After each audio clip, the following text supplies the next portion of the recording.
नमस्कार, मैं अम्बी वर्मा और आप देख रहे हैं दैनिक समाचार।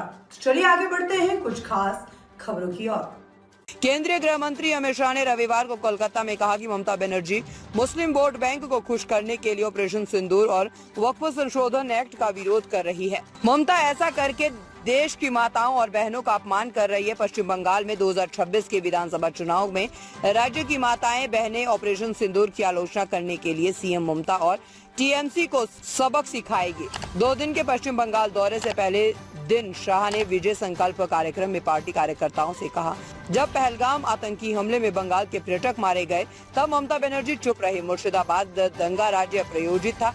गृह मंत्रालय ने यहां बीएसएफ की तैनाती की बात कही थी, लेकिन ममता सरकार ने ऐसा नहीं होने दिया जिससे हिंसा जारी रहे।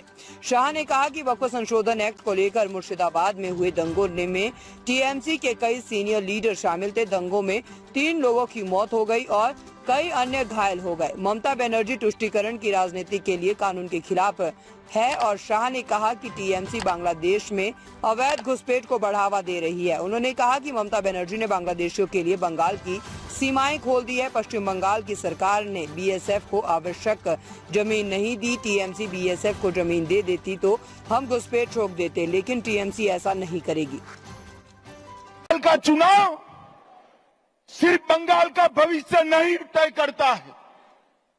बंगाल का चुनाव देश की सुरक्षा के साथ जुड़ा हुआ चुनाव, क्योंकि ममता बनर्जी ने हमारे देश की सीमाओं को बांग्लादेशियों के लिए खुला कर दिया है। इनके आशीर्वाद से घुसपैठ हो रही है।